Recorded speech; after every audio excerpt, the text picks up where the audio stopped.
Good. Okay, here was where we got up to yesterday. And this speech of the Lubavitcher Rebbe that he gave in 1991. And he's talking about how we can bring the world to its goal, the reason the world was created. So the reason the world was created is to reveal truth and to reveal how holy everything is, everything in the world, every rock, every person, every wind, every grain of sand, everything is holy. What's holy mean? Meaningful, infinitely meaningful. Everything has a message to it. Everything has a purpose to it. Everything is telling a story. Everything in the world meaningful. But sometimes you get people that are like artists, right? Artists, and they can draw pictures and they bring out certain, the beauty of a sunset, the beauty of the river, the beauty of things you never saw before. They can draw portraits of people and show something meaningful in them, something that nobody else sees. They can see. Right? Well, really, the fact is that everything is incredibly beautiful and meaningful and holy and in the world, but we just don't see it. We don't see it. And that which we do see is just the external of the external. We see a little bit of harmony, a little bit of. Okay. The point is to bring the creator into the creation. According to Judaism, God is creating everything. So God must be pretty good. Pretty good. And he's pretty talented. I mean, you know how many blades of grass there are in the world, how many atoms there are. That's only in this world. And then there's all the other worlds in the solar system. Then there's other solar systems. There's galaxies and there's nebulae and all these other things. There's, each one of them has their atoms and their solar systems and they're this. And God is creating the whole thing. Everything. And God is creating all the people in the world. And he cares about all the people in the world and everything. So God is creating everything in the world. That's pretty amazing. To have God revealed in the world means that everything suddenly, first of all, everything you feel that you're never alone. People are never alone. One of the worst things in the world is to be alone. It's to be lonely, alone. So everyone feels they're not alone. God is with us. God is with us. God cares about us. God helps us. He creates us. He enlivens us. He's with us. So everyone will feel happy. Everyone will feel happy. I'm happy to be alive. Happy to be alive. You'll feel that's the beginning. Constant. But also everyone will feel dissatisfied. Everyone will feel I'm here to do something. Something has to be done. The world it needs me. I'm here to do something, even to one more good thing to do. Everybody will feel they have a reason to wake up in the morning. Everyone. The world will be a wonderful, wonderful place. So that's what it means.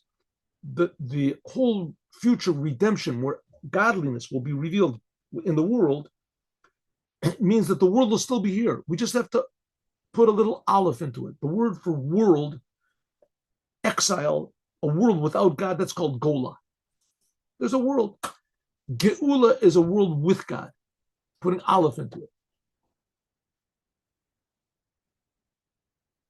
Okay. Calling in him everything we have.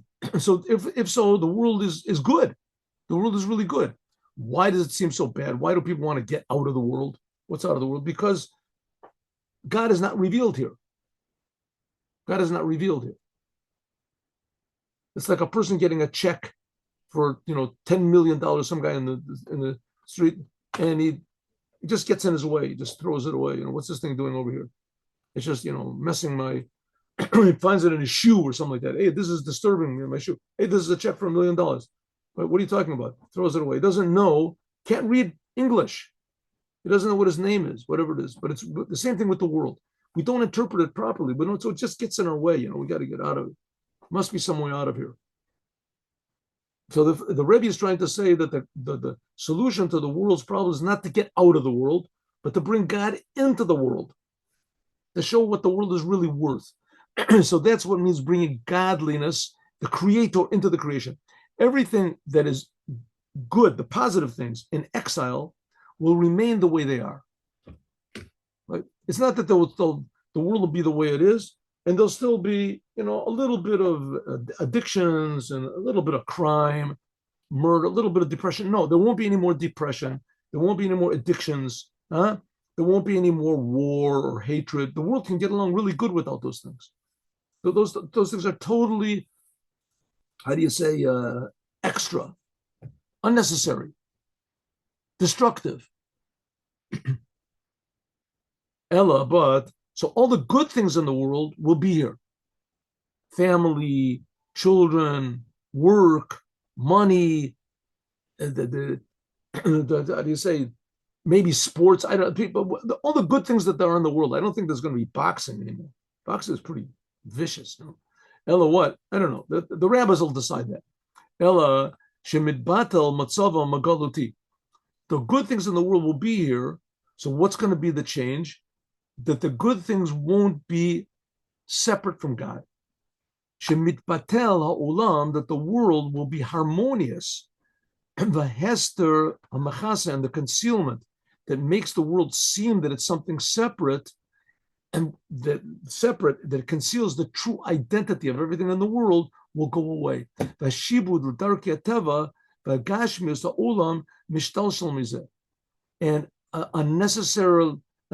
unnecessary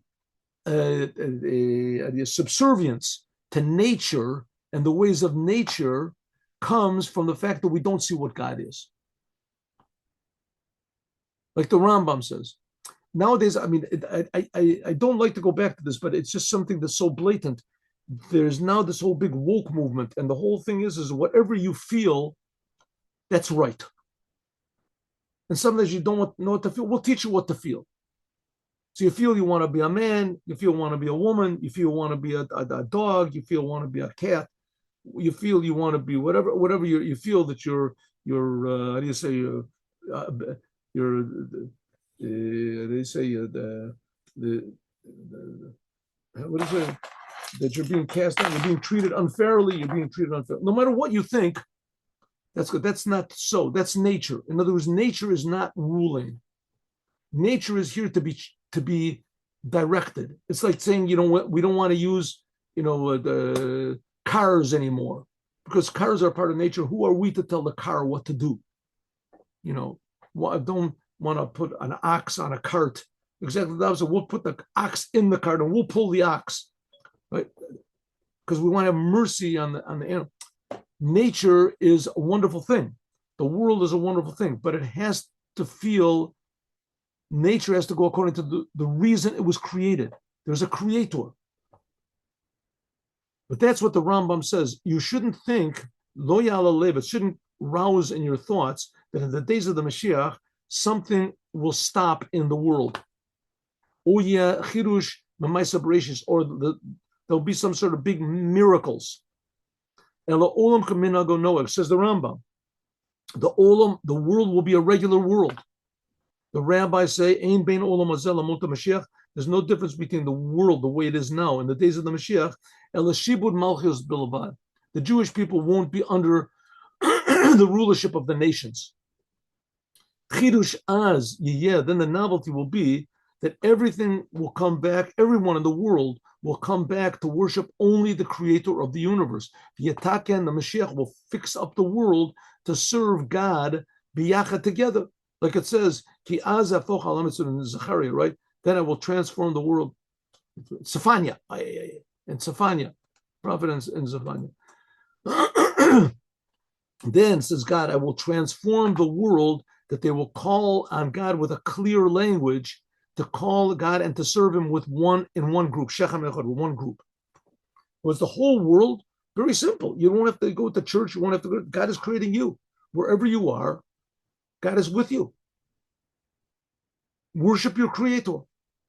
That's all. Worship God. God loves you. He's creating you.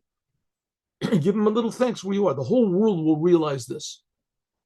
Realize this. I hope he's according to this. Now we can understand why it is that the word geula, the redemption that we're talking about, when God is felt in the world, we see the whole picture.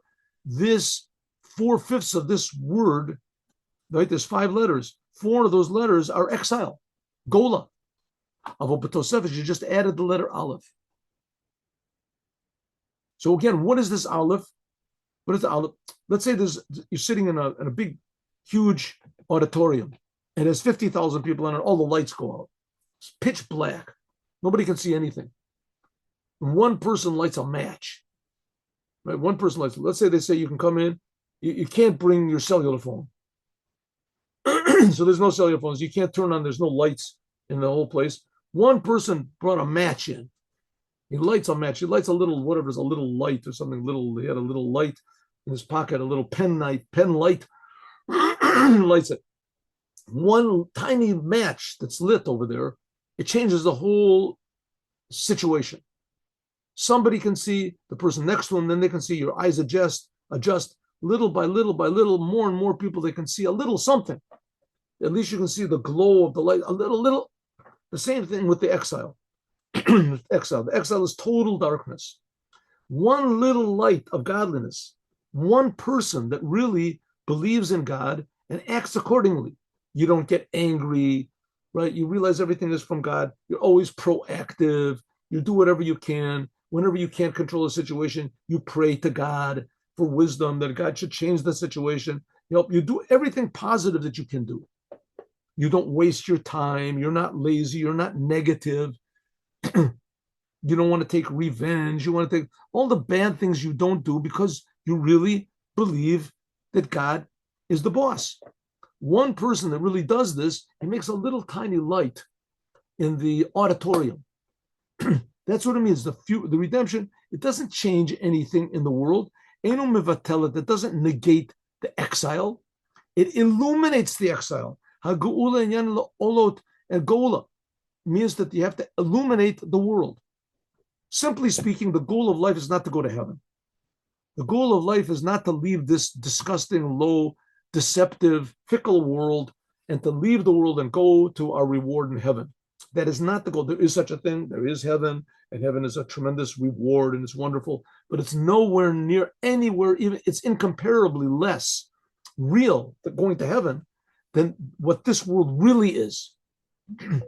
What this world really is. It's almost like saying, somebody finds a check for $1 million in his shoe, but he doesn't know how to read English. And so he has the check. So I don't understand that somebody comes along and sees the check, says, listen, I'll give you a box of ice cream. It's a hot day. You can eat ice cream, a whole box of ice cream. You know what? As much ice cream as you want. Free pass. Wow, I love ice cream. He gives him a check for $1 million. Here's a free pass, as much ice cream. How much ice cream can a person eat in his life, right? $10,000 worth. $100,000 worth of ice cream. He really loves ice cream. That's like going to heaven. It's like ice cream. And the check is this world. But we have to just translate it. We have to know what the world is. The world is really. He says that's why the whole point of this world is the gola is here, like this check. It's the check. But you have to understand what's going on here. You have to understand it. When you understand it, then the world becomes tremendously valuable. So it says the word gola, exile. Don't leave the exile. Don't leave the world. You have to illuminate the exile. Then we'll be freed. Shichrur, everything in the exile. Everything in this confused world will suddenly become free. People won't be so concerned with themselves. There won't be false selfishness is what destroys the whole world. That's what makes people depressed and what people makes aggressive and gives people all these phobias and manias and all this stuff because they're thinking about themselves. The obsessions. From this gufa, we can make geula, the future, the redemption. The redemption by means of this that we reveal everything in the world. The Aleph, the creator of the world, we light one little match. We illuminate the world with the true purpose of the world. By means of this, we remove Masirim, we remove the concealment and the obstacles, the Enyani Galus of the exile that cover over the true existence of the truth of how good this world really is. And we reveal the oneness, like we say, if Adam had not eaten from the tree, that we would live forever, there wouldn't be heaven. We would live forever in this world, but not the way it is now, with boredom and with confusion and with manias and phobias and all this crazy stuff, neuroses and psychoses and all this stuff, man-made things. They're man-made. We'll live in a world that we are what we're really supposed to be. We reveal the oneness of the creator in the world, the tachnis to call dinyani, then everything in the world will be suddenly meaningful. Why God is creating everything. That's why God is creating the world, and he even made the possibility that it could be exile. Why? Why did he do it? In order that from the exile will become Geula, redemption. Geula, this idea of Geula, is the revelation of the letter Aleph. Alufo Shalom. I'm giving an example. I don't know if it's a good example. You go into a place, right, and you see all these people. They're all strange people. You don't know who they are, and they have these weird faces, and everything looks really scary and really weird. Just keep to yourself, right? And all of a sudden, someone says, "Okay, 1, 2, 3." Everybody takes off their masks and says, "Surprise!" And you realize, oh, it's your family, it's your mother, your father, your uncle, your good friends, everything you didn't know, right? Just that they had these sort of masks on their faces. You didn't know how wonderful these people are. And you remember all the wonderful experiences that you had with them and all the wonderful conversations that you discussed with them and the wonderful things that everybody did together and how everybody helped each other and how they all sang together. All of a sudden, all the good things. That's what the world is. The world seems to be a big, how do you say, enemy. Huge. The world is huge. Everything is uncertain. We're so small.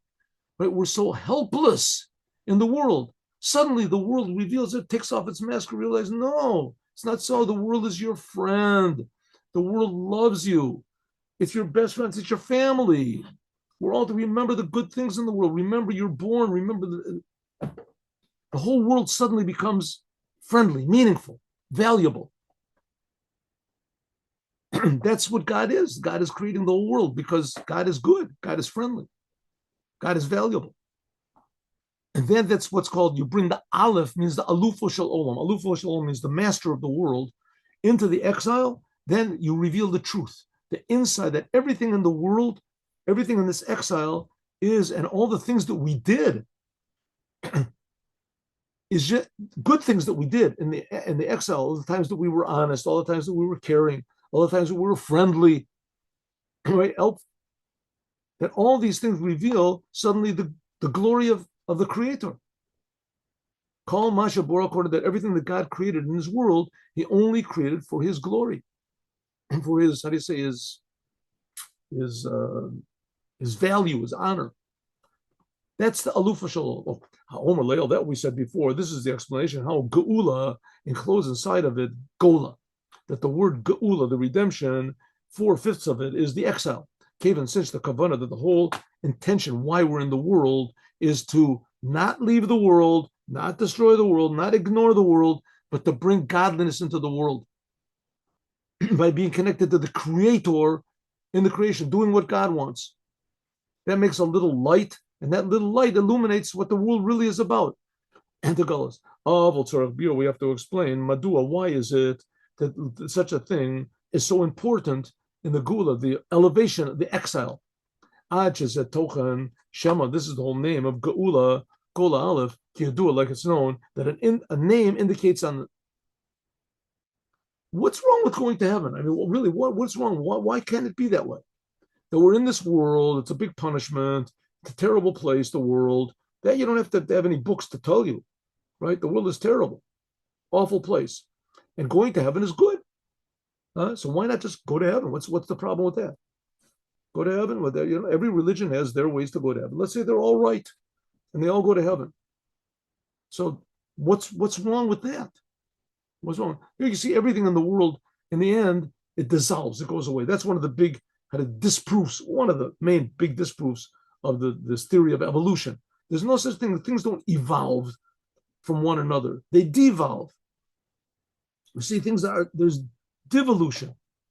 Right, you just leave things the way they are. They resort to what is Jurassic Park or whatever it is, and just everything eats everybody else, and there's just total destruction and confusion. That's what the world is. There's all these big scientists, economists, they say there's too many people in the world. Right, now these people are genius people. They're not stupid people. Right, they look at the world. They look at the what is it? The evidence and the facts on hand. Right, they've been observing the world for the last 10, 20 years. And from that, they extrapolate that the world is going to come to a tragic end. There's too many people. There's going to be diseases. They're going to be this. Okay, let's say what they say is stupid, but they themselves are not stupid. These people are very smart people. right? And you look at the world and you see naturally that the world is going to come to an end. So you know what? Let it come to an end. What's the big problem? We'll just all go to heaven. That's basically what the Muslims and the Christians believe, right? They believe. Who cares about this world? We're going to go to heaven. We're going to get heaven. You have to do our way. We're going to go to heaven. No, your way doesn't. Our way brings to heaven. Like I says, no, yours wrong. We're going to go to heaven. Everybody's arguing how are you going to get into heaven? And some people say everyone will go to heaven. Everyone believes all the religions are good. You're going to go to heaven and you're going to worry about heaven. And Judaism says, who cares about heaven? That's not the goal to go to heaven. Heaven is wonderful. Heaven is great. Sure, there's heaven, right? But that's not the goal. The goal is to reveal goodness in this world. Why? Why? That's what the question the Rebbe is asking now. What's so great about this world? What's so great about it? The world is terrible. Instead of making a whole thing and changing this world and revealing the goodness of the world, just say that this world is a testing ground, and that you pass the test, you go to heaven. Huh? That's pretty good. Like Noah's Ark, you want to come into the Ark, go into the Ark. You learn, be religious, then you go to heaven. You don't. So what? Why can't we have a world like that? Why does it have to be that everyone is going to realize how wonderful this physical world is, how great God is in this world? Why? Why? So it says. Even more, the whole novelty of the future redemption is expressed not just in the fact that we elevate this physical world and we bring meaning into the exile, Ella Shebagula, this future redemption, but the Kufa Sheni in the second half of it. The Rebbe explains that what the Maimonides talks about, that there's not going to be any change in the world. The main changes will be that the Jewish people will be free to learn Torah, and there won't be any more famine, and there won't be any of this. That's the first period. The second period is going to be the raising of the dead. That's big time miracles, right? That's never happened before. Okay, but the first period is that there's going to be peace in the world. But then there's going to be a second period of the redemption, which comes after what Maimonides just explained. Then there will be big novelty in the world. Then there will be new things. Chadashim bioter, novelties that have never been before. The world, the nature will actually change. Until the biggest change of all will be the raising of the dead. This will be an actual change in the actual creation itself. If so, Hayatachan, can it possibly be that the condition that's going to be, the state of the world that's going to be in the future, all of it, which is above the world and above the exile, we're talking about the second period when there's going to be the raising of the dead, but nevertheless, this whole entire business is called Geula, which is 4/5 exile. Huh? What's the Rebbe saying? The future redemption, good, the first part of it we can understand. There's going to be a regular world, just all the bad things will be gone, and there'll be a good world, it'll be wonderful. But the second part, where this world will be revealed, that it's higher than heaven. And in fact, all the souls will leave heaven. They'll come into this physical world into bodies. That's never happened before.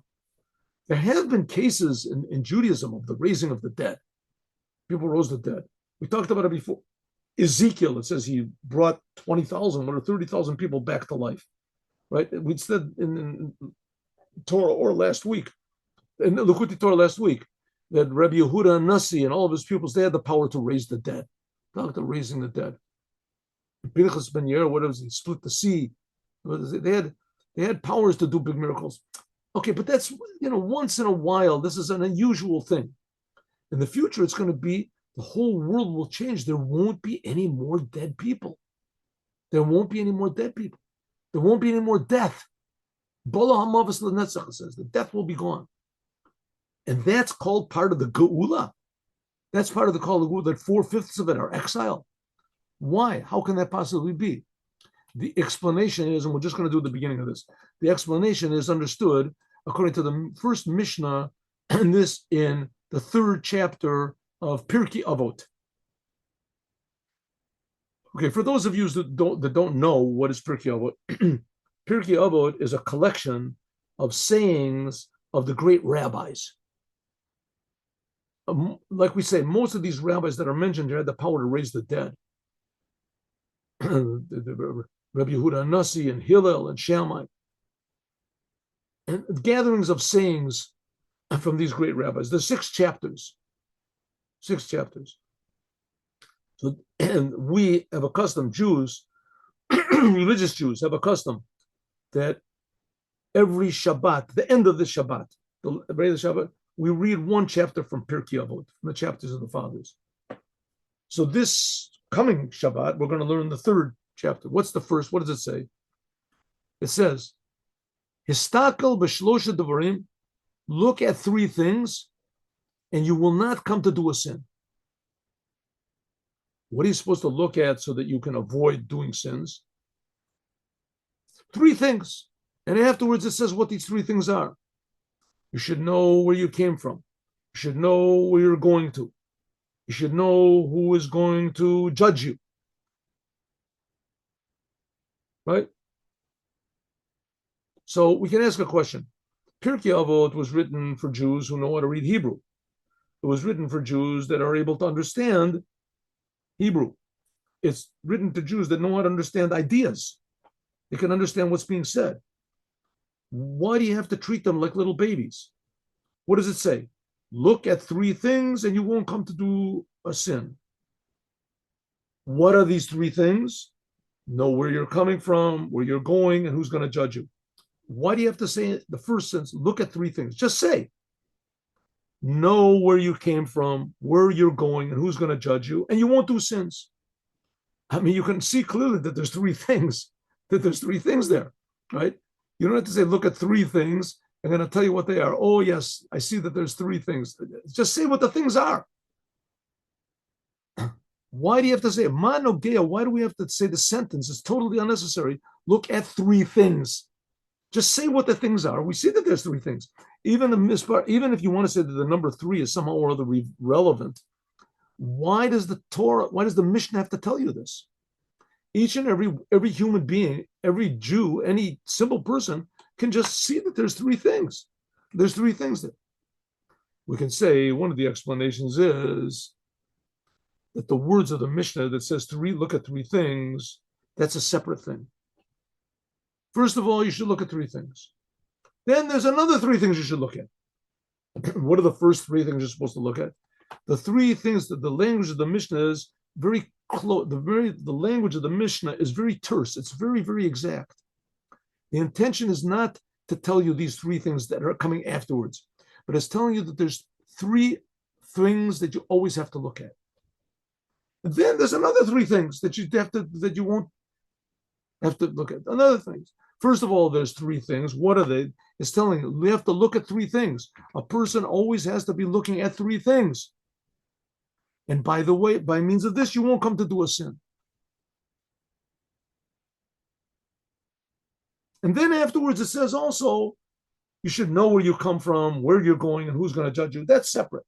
What are the 3 things that are not spoken about here in the Mishnah? It says a person can think, Rebbe Shah, a person can think that there's only 2 things, himself and God. So to speak, there's me, and I serve the Creator. But the Mishnah is telling you, no, you have to look at 3 things. A person has to think and see that there's not just him and God. In addition to him and God, there's also a 3rd thing. What's the 3rd thing? The world. There's the world which is created by God. On this, we have to serve God in the world. You have to look at 3 things, not just yourself and God. We're religious Jews. What do we care about the world? We have to be looking at God all the time. So look at God all the time and look at the world all the time. How can we figure this out? We'll talk about this, God willing, tomorrow.